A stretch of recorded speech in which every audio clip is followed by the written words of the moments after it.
పేరు సురేష్ బాబు అండి. నేను టీచింగ్ ప్రొఫెషన్లో ఉన్నాను. జేకేసీ కాలేజ్ రోడ్డులో మా నివాసం. ఈ డ్రైనేజీ, వాటరు ఇట్లాంటి ఈ సమస్యల కంటే కూడా రాష్ట్రంలో ఇంకా పెద్ద సమస్యలు ఉన్నాయండి.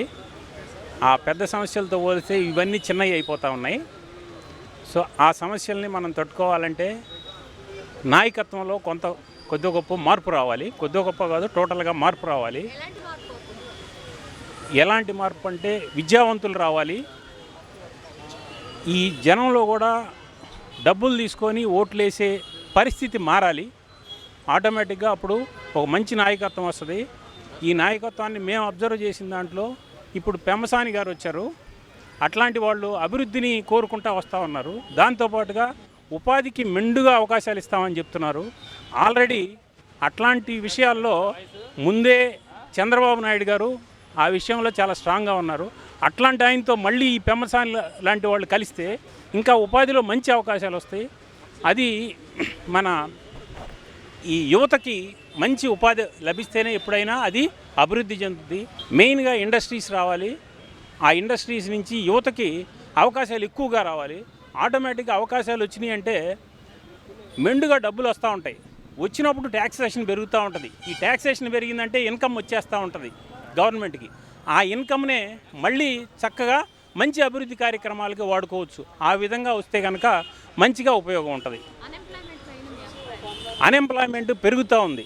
ఇంతకుముందు చంద్రబాబు నాయుడు గారు ఉన్నప్పుడు స్కిల్ డెవలప్మెంట్ కార్పొరేషన్స్ అట్లాంటివన్నీ పెట్టి చాలా ముందుకు తీసుకెళ్లారు. అవి కొంత కుంటుపడినాయి. అట్లాంటివన్నీ మళ్ళీ ముందుకు తీసుకెళ్లాలనేది యువత యొక్క అభిప్రాయం. అట్లాగే నాబోటి ఈ ఎడ్యుకేషన్ సిస్టంలో ఉన్న వాళ్ళకు కూడా వాటి మీదే చక్కగా మనం ముందుకు తీసుకెళ్తే బాగుంటుంది. యువతకి గంజాయి దొరుకుతుందంటే ఇంతకుముందు మనం అనుకున్నది, ఎప్పుడైతే ప్రభుత్వంలో కొంత వెసులుబాటు కనపడుతూ ఉంటుందో, అది గవర్నమెంట్లో కానీ లేకపోతే పోలీస్ వ్యవస్థలో కానీ ఇంకొక రెవెన్యూ వ్యవస్థలో కానీ ఎక్కడైనా సరే ఇట్లాంటి ఈ సంఘ విద్రోహ శక్తులు కొంచెం పెరుగుతూ ఉంటాయి. పెరిగినప్పుడు ఇట్లాంటివి జరుగుతూ ఉంటాయి. ఎప్పుడైతే గవర్నమెంట్ సెట్ అవుతుందో ఆటోమేటిక్గా అవన్నీ పక్కకి వెళ్ళిపోతూ ఉంటాయి. సో అందుకనే మార్పు రావాలనేది నేను చెప్పింది. దానికే ఈ పెమ్మసాని లాంటి వాళ్ళు కానీ అట్లాంటి అంటే కొత్తగా వచ్చేవాళ్ళు వచ్చి నూతనంగా అంటే వాళ్ళకి ఇవాళ సంపాదించాల్సిన అవసరం లేదు. వాళ్ళు ఆల్రెడీ సంపాదించుకొని ఉన్నారు ఇప్పుడు. సో సేవ చేయడానికే వస్తున్నారు. అట్లాంటి వాళ్ళని మనం ఎంకరేజ్ చేసి ముందుకు తీసుకెళ్తే ఇంకా చంద్రబాబు నాయుడు గారికి ఒక అడుగు తోడిచ్చి వాళ్ళు ముందుకు నడుస్తారు. చెయ్యి ఇచ్చేసి ముందుకు నడుస్తారు. గుంటూరులో కూడా డెవలప్మెంట్ అంటే మనకి మెయిన్గా ఈ మంగళగిరి ఈ ఏరియాలో సాఫ్ట్వేర్ కంపెనీస్ వస్తాయని చెప్పేసి మనకి ముందుగా వచ్చినాయి 1-2. తర్వాత మళ్ళీ అవి కనుమరుగైపోయినాయి. అట్లాంటి వ్యవస్థ ఇంకా పెరగాలి. మనకి పెరిగితే ఆటోమేటిక్గా మనకి ఉపాధి వస్తూ ఉంటుంది. ఉపాధి వచ్చిందంటే రెవెన్యూ వస్తుంది.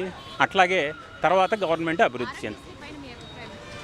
ఆరోగ్యశ్రీ, ఇప్పుడు ఈ ఆరోగ్యశ్రీ అంటే మనకి విద్య, వైద్యం ఈ రెండు మంచిగా ప్రొవైడ్ చేస్తే గవర్నమెంట్లో ఎప్పుడైనా సరే అది మంచి గవర్నమెంట్ అవుతుంది. విద్య, వైద్యం ఫ్రీగా ఉండాలి. ఆ ఫ్రీగా ఉంటే కనుక ఆ గవర్నమెంట్ మంచిగా ముందుకు సాగుతూ ఉంటుంది. ఎడ్యుకేషన్ సిస్టమ్ అనేది ఇప్పుడు అంటే కొత్త ఎడ్యుకేషన్ పాలసీస్ వచ్చినాయి. ఇప్పుడు న్యూ ఎడ్యుకేషన్ పాలసీస్ వచ్చినాయి. ఈ న్యూ ఎడ్యుకేషన్ పాలసీస్ కొన్ని స్టేట్స్ తీసుకున్నాయి, కొన్ని స్టేట్స్ ఇంకా తీసుకోలేదు. సో వాటిని కొంచెం మళ్ళీ చక్కగా సరిదిద్దుకొని మనం ముందుకెళ్లాల్సిన టైం వచ్చింది ఇప్పుడు. సో వాటి మీద దృష్టి పెట్టాలి. ఏ గవర్నమెంట్ వచ్చినా సరే ఆ విద్య మీద ముందుగా దృష్టి పెట్టి దాన్ని సెట్ చేసుకుంటూ పోవాలి.